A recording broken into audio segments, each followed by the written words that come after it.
The villagers of Huangxi were digging foundations for a new house when they unexpectedly unearthed a crimson lacquered coffin. A crowd quickly gathered, as dense as a festival. They not only emptied the coffin of its burial artifacts, but even stripped the clothes from the female corpse within. As for me, serendipity, I received a pair of blood-red embroidered shoes, torn right from that female corpse's feet. I run an antique shop. Tang and Song Dynasty jade artifacts, Ming and Qing era porcelain and cookware. As long as it has a history, I buy it. In this line of work, dealing with old objects, encountering strange things is unavoidable. Yet, the one thing that truly chilled and unnerved me the most was that pair of embroidered shoes. That evening, the rain poured down. I thought to myself, in this weather no one else will come. I was about to get up and close the shop. Suddenly, a man in a black raincoat burst into the storefront. He was a middle-aged man with a rough face, clearly a farmer. He wiped the rainwater from his face and asked me, "Master appraiser, do you still buy things?" My heart stirred slightly. I'm a professional. In this business, most sellers call me boss or shopkeeper. Those usually bring in old, worthless trinkets, but if someone opens their mouth and immediately calls me master appraiser, they're definitely a true insider. And people from the inside usually bring items with significant histories. I quickly invited him in and poured him a cup of tea. He wasn't shy. He gulped it down in one go. Then he pulled a pair of red embroidered shoes from inside his coat, the kind of tiny 3-inch, lotus feet shoes. My eyes immediately lit up. Indeed, it was a valuable item.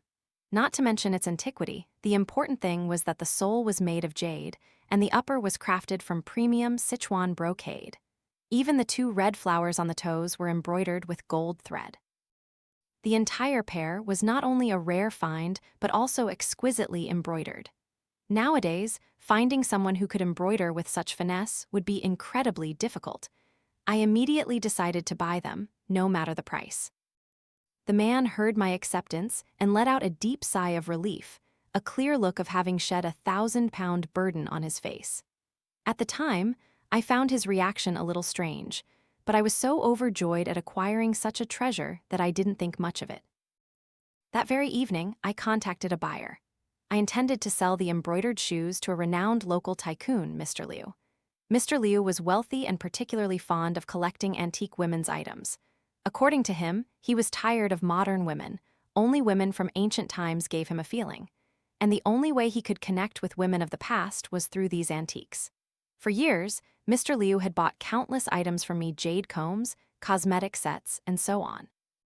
When I sent him a picture of the embroidered shoes, his eyes immediately gleamed. Despite the pouring rain, he drove over immediately. In the end, I sold the embroidered shoes to Mr. Liu for 10 times the price I paid.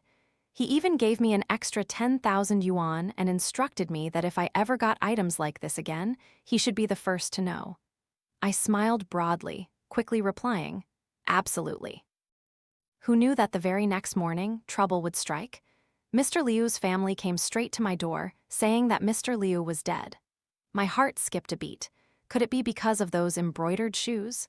No, it couldn't be. I had thoroughly examined them yesterday and found no trace of anything unclean or any negative energy. However, the people who came weren't interested in my explanations. They pleaded, then threatened, and finally tied me up and took me back to the Liu family mansion. As soon as I stepped inside, I saw a man in a Taoist robe sitting in the living room, his face grim. His Taoist robe was old but intricately made, clearly passed down through generations. Just one look told me this was a truly capable person. The Taoist priest was very polite. After telling the Liu family to untie me, he performed a Taoist salute to me.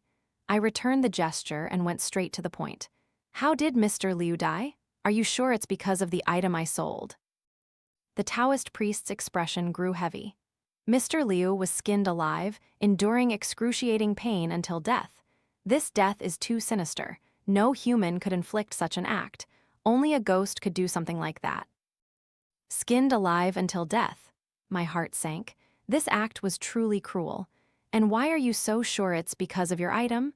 The Taoist priest continued. "Because at the moment of death, he was still clutching the embroidered shoes he bought from you." "Impossible," I immediately retorted. I know a little about Taoist magic myself. When I acquired those shoes, I examined them thoroughly. There was no evil energy whatsoever. The Taoist priest nodded. True, I also examined them. There's no evil energy in those shoes. But sometimes, the most terrifying and eerie things are precisely those without evil energy. For example, the Triple Ruin Ghost. The Triple Ruin Ghost is ranked 5th on the list of 100 ghosts, extremely ferocious, with immense power. It died on a triple ruin day, hence its name. This type of ghost has no evil energy at all throughout its body. Of course, I'm not saying the shoes definitely contain a triple ruin ghost, but who knows, it might be something even more terrifying. His words scared me so much that I staggered, almost falling to the ground. In a flash, an image of the seller's relieved smile from yesterday flashed through my mind. Could those embroidered shoes truly be problematic? The Taoist priest supported my arm. Allow me to introduce myself. My name is Yu Fang. My ancestors have all been Maoshan Taoist priests. This time, the Liu family invited me to handle this matter. I wiped the cold sweat from my forehead and asked, "What do I need to do?" "Lure the ghost out." Yu Fang looked straight at me, speaking each word distinctly. "Although I don't know what that thing truly is, you touched the shoes, meaning you've also been tainted by that evil energy. That thing will definitely come for you." I lowered my head, thought for a moment, then smiled. "I apologize, but I am merely an antique dealer. While I regret Mr. Liu's death, tales of ghosts and gods have always been mere stories. If you blame me entirely for this death simply because of a pair of shoes I sold, then the entire network of 36 antique shops will not stand by idly." After I spoke, Yu Fang looked at me in surprise. Perhaps he didn't understand why my attitude had changed so completely in an instant. I withdrew my hand from his and politely said, "I must take my leave. Today, the Liu family mobilized people to drag me from my shop. If I don't return, the 36 antique shops might take action." Although Yu Fang's expression showed reluctance, I had invoked the name of the 36 antique shops as both a warning and a threat, so he had no choice but to let me leave. As soon as I returned to my shop, the first thing I did was kneel and kowtow 3 times vigorously before the ancestral tablet.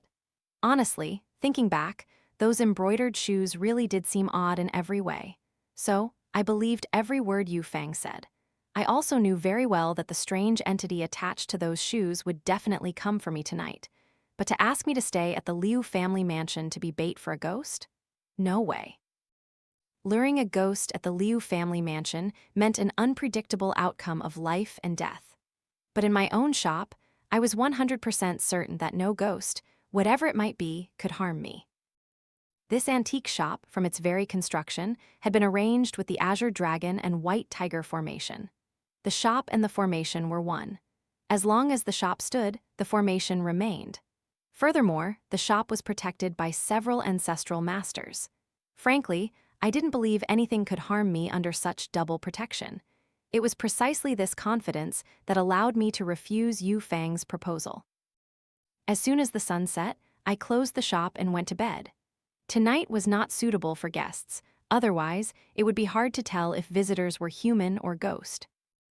In the middle of the night, half asleep, I suddenly heard footsteps pacing downstairs in the living room, accompanied by the faint, muffled sobs of a woman. I jolted awake, sitting bolt upright in bed. The sound still echoed in my ears. It was definitely not a hallucination. It got in. I was so scared I dared not breathe. What could possibly break through the Azure Dragon and White Tiger formation and brazenly walk straight into my living room? The footsteps continued for a while, then suddenly a woman's shrill, fragmented voice rang out. "Where is he? Why is no one here? I've searched everywhere, but I still can't find him. It's looking for me." I stared wide-eyed in terror, clenching my teeth, not daring to make a sound. Though my entire body was drenched in sweat and my eyes stung from the perspiration, I didn't dare lift a hand to wipe it, fearing even the smallest sound might lead it upstairs. A long while later, the downstairs became completely silent. "It's gone." I let out a huge sigh of relief, but just as I relaxed slightly, I heard Yu Fang's voice from downstairs. "Shopkeeper, open the door, it's urgent." Yu Fang, Master Yu Fang of the Maoshan sect? Why is he here in the middle of the night? I didn't think much more. He was, after all, a genuine Maoshan Taoist priest. His arrival meant an extra layer of protection. I was about to go down to open the door when the voice downstairs urged again, "Shopkeeper, hurry up, it's important." Hearing that urgent call, a shiver ran down my spine. Something wasn't right. Not to mention why Yu Fang would come at night, but the sound was clearly coming from inside the living room, not from outside the door. If he had already gotten in, why would he ask me to open the door? Unless that thing wasn't Yu Fang. I immediately broke into a cold sweat, my whole body went limp, I could barely stand steady on the bed. Downstairs was definitely not Yu Fang. And as if realizing I still wouldn't come down, the thing suddenly let out a sharp, ear-splitting shriek. It's not human, after all. I don't know how much time passed until the first light of dawn peeked through the window cracks, and only then did the downstairs become completely silent. I ran downstairs. What surprised me was that everything downstairs was still neat and intact, just as it had been. It didn't look like anyone had been there. Could the sounds last night have just been my imagination? As I stood there bewildered, my gaze inadvertently fell upon the ancestral altar. To my astonishment, a crack had appeared on the ancestral tablet. The ancestral tablet was made from millennium-old dragon-subduing wood, which was immune to decay and even fire. Yet now, a crack ran across it. This was an extremely bad omen. I reached up to wipe the thick beads of cold sweat from my forehead, then quickly picked up the incense burner in front of the ancestral tablet, grabbing some incense ash and scattering it across the floor. Where the incense ash fell, countless footprints immediately appeared, covering the entire room, especially near the staircase. Dark footprints, step after step, showed that the entity had been lingering around the stairs all night. Fortunately, last night the ancestral tablet provided protection.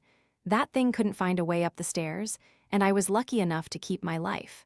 But now, even the ancestral tablet had cracked. This was enough to show how ferocious that entity truly was. Tonight, relying solely on this small shop would definitely not be enough to protect me anymore. After a long time of deliberation, I called the Liu family.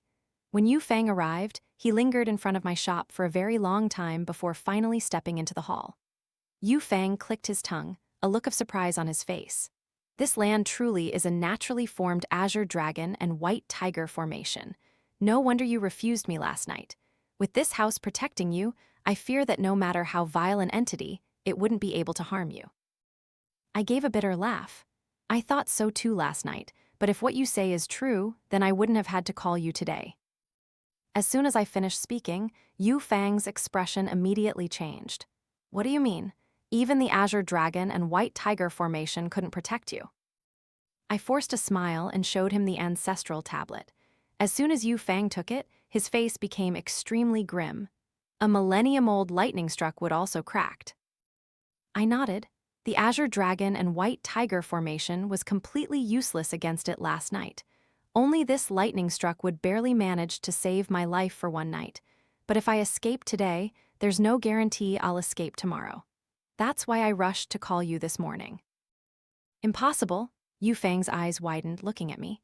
The azure dragon and white tiger formation can suppress all vengeful spirits. While malevolent ghosts within the 6 paths of reincarnation are not impossible to defeat, they absolutely cannot be rendered completely ineffective. Unless, Yu Fang took a deep breath. Unless that thing isn't a vengeful spirit or malevolent ghost. It's something beyond the 3 realms, not belonging to the 6 paths and 5 elements. Yu Fang's words sent a shiver down my spine. Not belonging to the 3 realms, beyond the 5 elements. What on earth could that thing be? Suddenly, Yu Fang grabbed my hand, his eyes burning. Do you know who brought those embroidered shoes to consign? Now, only by finding that person and clarifying what exactly is attached to those shoes do we have a chance to survive. I know. I ran behind the counter and pulled out the receipt for the embroidered shoes. It clearly stated the address, Huangxi Village. I know that place. It's about an hour's drive from here. Yu Fang glanced at the receipt and asked, "Are you sure? Is this a real address?" I assured him, absolutely accurate. I personally cross-referenced and recorded it from that customer's ID card. I've been in this business a long time. I can tell real from fake documents just by looking. Yu Fang breathed a sigh of relief. Good that it's certain. As long as we can trace the origin, there's still a chance to salvage things.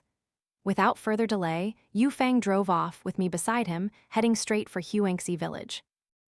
When we arrived at Huangxi village, we followed directions and asked around the entire way until we found the home of the person who had consigned the item. While asking, the villagers' faces all looked very strange. They even said things like, "Our condolences," which left both Yu Fang and me bewildered, not understanding what was happening. But we quickly understood the reason. A soul-summoning banner hung in front of that person's house. Someone died? Yu Fang and I exchanged glances, both seeing shock clearly reflected in the other's eyes. Who was the deceased? If it was the man who sold the embroidered shoes, he had already given them away, yet he still couldn't escape. We immediately rushed into the mourning hall. Looking at the photo placed in the center of the altar, my entire body went cold. It really was him. I subtly nodded to Yu Fang. He immediately understood. His expression, which wasn't good to begin with, now became even more grim. The people in the mourning hall also realized we hadn't come with good intentions. Their cold, wary gazes were fixed on us. That very gaze infuriated me. Damn it, they sold me a pair of evil-infused embroidered shoes, causing my ancestral tablet to crack, and now they're looking at me like that. Do they think I have no temper? I seethed inside, about to vent my anger, but Yu Fang quickly stopped me, subtly shaking his head to signal, "Don't act impulsively." Then, he took a wad of money from his clothes and placed it on the table before the ancestral tablet. I estimated it to be about 10,000 yuan. After the money was placed down, the attitude of the people in the mourning hall visibly softened. Yu Fang bowed deeply before the ancestral tablet, his etiquette impeccable. Only then did he speak, pointing at me and saying, "This is the grand antique dealer of Antique Street, the owner of one of the 36 shops. Don't pretend you don't know. Everyone here surely understands why we've come. We just want to know the origin and consequences of those embroidered shoes. If anything happens to the grand antique dealer, the 36 shops of Antique Street will not let it slide easily." Upon hearing the 3 words, embroidered shoes, everyone in the mourning hall's expression changed. They looked at each other without speaking a word. A moment later, an old man with white hair and beard, his back hunched and trembling, stepped forward. "All right, what do you want to know? I'll tell you." According to the old man, the red embroidered shoes were taken from the corpse of a woman in a red coffin. The coffin was discovered when someone in the village was building a house and struck it while digging the foundation. Initially, upon seeing a red coffin unearthed, everyone was terrified, scared speechless. They thought they would leave it untouched, but then someone in the village, knowledgeable in such matters, recognized that the jade beads adorning the coffin were all precious. People often say that men die for money and birds die for food. How could these villagers, who had suffered poverty for years, resist such temptation? So the whole group rushed forward, vying to pry off all the jade beads from the coffin. After thoroughly cleaning out the outside, someone started eyeing the inside. The farmers of Huangxi village, blinded by wealth, quickly discussed it and together opened the coffin lid. At this point, the old man hesitated, his face turning extremely grim. Yu Fang pulled a pack of cigarettes from his vest pocket, lit one, and offered it to the old man. The old man took a deep drag before continuing. The woman in the coffin wore a phoenix coronet and a dazzling red bridal gown. We don't know how long she had been dead, but her body was perfectly preserved, as if she were merely sleeping. Yu Fang frowned, interjecting, "Dead but not decaying, that's truly ominous." The old man took another puff of his cigarette and continued, "Exactly. Her bridal attire, along with the gold and silver jewelry on her, was clearly valuable." "Wait," I quickly interrupted the old man, my voice full of doubt. "You mean you stripped the deceased clean? Those red embroidered shoes, were they taken from her feet?" The old man didn't answer, only let out a heavy sigh, tacitly admitting it. "Damn it," I fumed. "You clearly knew that coffin was so strange, yet you still dared to strip the person's clothes. If that's not seeking death, what is? And not only did you seek death for yourselves, but you dragged me into it too." Yu Fang held me tight, signaling the old man to continue. The old man sighed again and went on. Everyone was overjoyed at this unexpected windfall. Gold, silver, and gemstones all were sold off.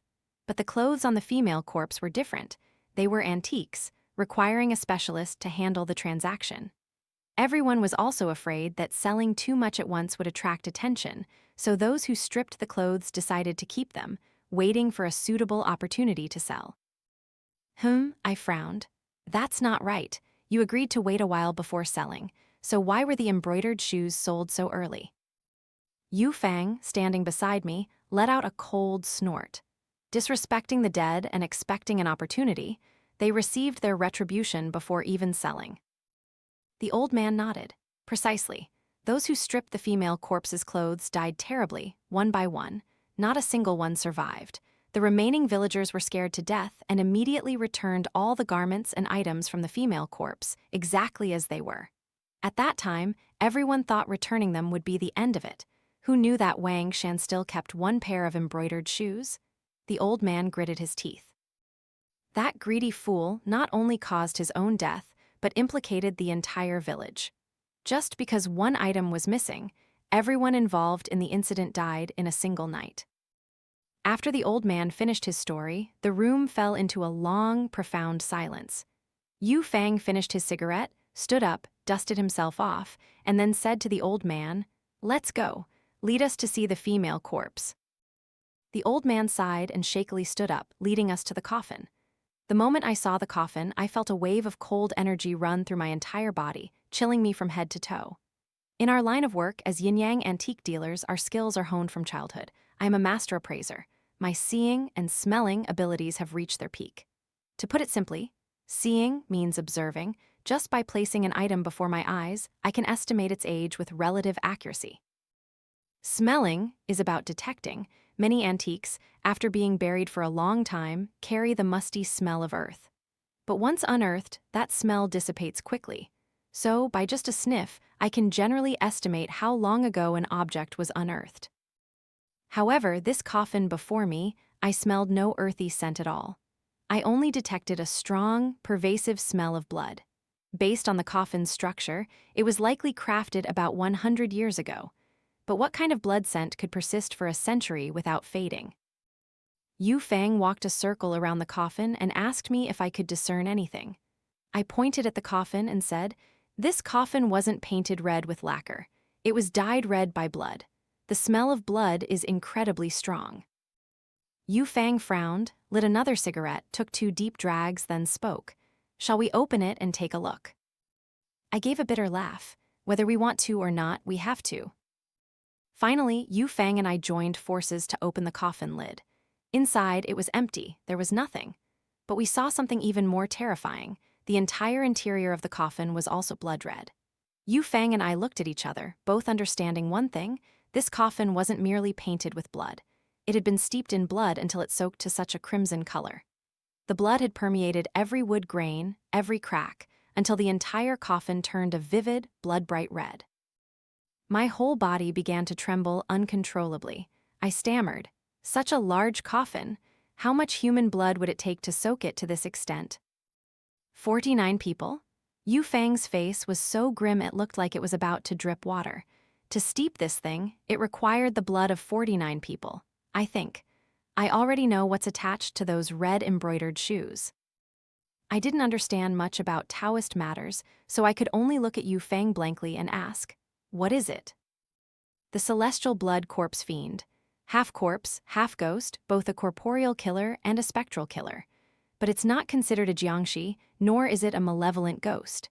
It's difficult to classify, beyond the 3 realms, not belonging to the 5 elements. That's why the Azure Dragon and White Tiger formation was completely useless against it." To that extent, Yu Fang nodded. "It's terrifying. But to create something like this, the conditions are incredibly harsh. First, the person must be born in a yin year, yin month, yin day, yin hour. Upon death, they must carry overwhelming resentment and die precisely during a celestial phenomenon known as heavenly dog devouring the moon, an eclipse. The most crucial condition is..." Yu Fang frowned but couldn't bring himself to continue. "The most crucial condition is that it requires the blood of 49 virgins under 18 years old to soak the coffin. Only then can this type of corpse fiend be created.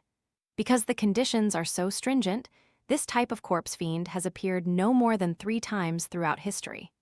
The most severe instance required a Taoist master to sacrifice his own life to dispel it. Upon hearing this, I felt all strength drain from me and I slumped to the ground. I stammered, "It's over. This time, there's truly no way to save ourselves." Yufeng also squatted beside me, his face exceptionally grim. After a long moment, he pulled me up and said in a low voice, "Not necessarily. This type of fiend is born purely for revenge. As long as the vengeance is exacted, it will automatically dissipate. But what truly puzzles me is what kind of hatred could last for 100 years like this. Tonight," Yufeng stared at me intently, "I will use your body to summon her soul and find out exactly what happened. This is our only chance to survive." As night fell, Yufeng arranged a circle of white candles around me, his expression extremely grave. He instructed me in a low, warning tone, "I will guide her soul into the formation. Later, the corpse fiend will enter your body and you may see her entire past life. Remember one thing, absolutely do not let the female ghost's resentment lead you astray. Most importantly, always remember that you are you and she is she. You must not become confused, you must not see yourself as her. Otherwise, even immortals couldn't save you." I nodded seriously. "Don't worry, I understand." Yufeng let out a slight sigh and began to perform his ritual. A cold wind howled, sweeping over me, and then I completely lost consciousness. My name is Bai Tsui Tsui. I was the daughter of a famous, wealthy family in Beijia village. Because our village was in a secluded area, and a master had already set up a 5 elements and 8 trigrams formation, ordinary people could not enter without a guide. Therefore, during that chaotic era, with wars raging everywhere and people suffering, our Beijia village lived days of rare peace. Men farmed, women wove. Life was joyful and happy. War and killing were still very far away from us. I only happened to hear villagers who went to town to buy necessities recount tales of war outside. When they spoke of wicked people burning, looting, and killing without mercy, I was so scared that I nestled into my father's arms. My father hugged me, chuckled, and comforted me, saying, "As long as father is here, no one will harm even a single strand of your hair." A father's heart truly is the safest place on earth. Life back then was truly happy, but that peace was very quickly shattered. I remember clearly that day was a beautiful sunny afternoon.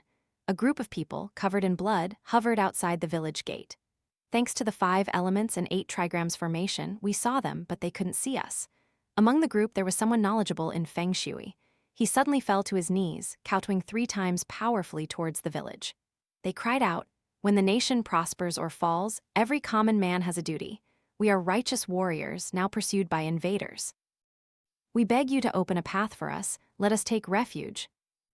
My father and the village elders' faces were grim. Everyone looked at each other in silence. After a long while, they finally softened and went out to open the formation, bringing the group into the village.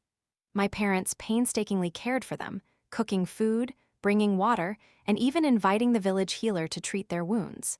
It could be said that those people received kindness from every family in the village. But I didn't like them. I always felt their eyes on me were strange, like a wolf watching its prey. Gradually, their wounds healed, and the nightmare of Beijia village began. From their humble demeanor upon arrival, they gradually became insatiably greedy. They even slaughtered Uncle Niu's plowing ox to eat. Uncle Niu, enraged, tried to reason with them, but they immediately drew their guns and shot him dead on the spot. My father saw the critical situation and quickly instructed Uncle De Huang to lead a group of us young girls to hide in the heavenly grotto beyond the sky, the village's secret refuge. Father, along with the young men of the village, rushed out to fight those people desperately. Father told me, "Daughter, you must not come back. Wait for father to come for you." Father had never lied to me, so I waited and waited. However, this time, father did not keep his word. I waited for half a month and still saw no sign of him. I missed him so much that for the first time in my life, I disobeyed my father. Taking advantage of Uncle De Huang's carelessness, I secretly returned to the village. But when I arrived, I saw no familiar faces. Father, Zio Fang, mother, Uncle Zio Zhang, Big Liu, all were gone. At that moment, those people discovered me. As soon as they saw me, they laughed raucously, their eyes filled with vicious bloodlust. They captured me, and one by one, they humiliated me. Only when I thought I was about to die did they finally release me. I hated them so much, but living like that, I couldn't avenge myself. I was so tired. Just as I was about to end my life, Uncle De Huang found me. His face also carried overwhelming hatred. He said he had secretly returned, but he didn't have the power to rescue me. He had only come to tell me to try and live for another 10 days. In 10 days, there would be a total solar eclipse. If I died then, my soul would transform into a malevolent ghost, capable of avenging the entire Beigia village. So I became their plaything, enduring for 10 agonizing days. On the 10th day, I put on the phoenix coronet and bridal gown my parents had prepared for my wedding and hanged myself. Seeing me die precisely during the eclipse, they began to panic. Among them was someone who understood Taoist magic. He knew that if they let me rest in peace, I would surely transform into a malevolent ghost.